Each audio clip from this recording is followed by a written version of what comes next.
when you can cut your hair after a hair transplant, and also what kind of styles and certain lengths you might want to try after a hair transplant. After my 5 hair transplants that I've had a lot of experience with this going through shaving and different haircuts after a hair transplant. So just straight off the bat, when can you physically, based on the scabs and healing and all of that, get your first haircut? I would definitely wait until the majority, if not all, of the scabs have fallen off.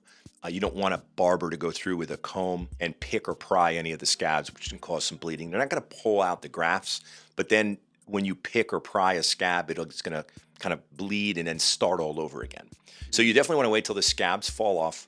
In the back of the head, if you have a FUT procedure with a suture line, you need to wait until the suture comes out. And that's average is about 12 days. If you have staples in the back of your head, for some doctors who still use them, and they are actually a pretty good closure, you need to wait 3 weeks until those staples come out. On the safe side, we could just say across the board 3 weeks. Very safe. I'd feel real comfortable with that. Yes, absolutely. It's basically just once everything has finished healing in a pretty obvious way, which is all the scabs have fallen off, any sutures or staples have come out, and you've basically, in a pretty obvious way, healed. You should be good to get a haircut.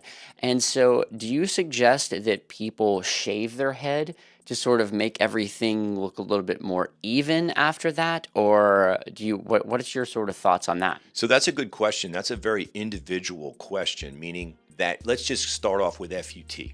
If you have FUT and you grow your hair long enough in the back and the doctor combs your hair up and out of the way, shaves about 3/4 of an inch, takes out the strip, closes it, and then combs your hair back over it, you can literally walk out of the clinic the next day with a baseball hat on and not look like anything was done. That's one option on kind of how to kind of post-operatively walk around, as long as you can walk around with a baseball hat on.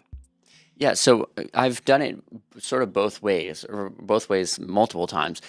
On my third FUT procedure, which is the last FUT procedure that I got done, Dr. McGrath did it, and he did not shave my head. And so there was no shaving that took place based on what he felt like he needed to do. And I asked him if he felt like he needed to shave it in this case, and he said no. And so for that hair transplant, I never did a shaved head kind of thing afterwards. I just let my hair grow in and grow out and got my normal haircuts as per normal. And it was probably the easiest and most seamless in that way from an aesthetic perspective. My other hair transplants, I think across the board, I have shaved my head afterwards because I wanted everything to look a little bit more uniform and sort of grow out a little more uniform, and everything just seemed a little bit choppy. For that, I found that using a concealer afterward, again, once the scabs had come off and everything had healed, I could use a concealer, a Topic. I use Elite Fiber that my friend Brian, his company Elite Fibers, or a Derm Match, and I could make my hair look pretty good about 2 weeks afterwards, where it really looked like nothing had been done, even with a shaved head. Hope this helps answer you guys' questions.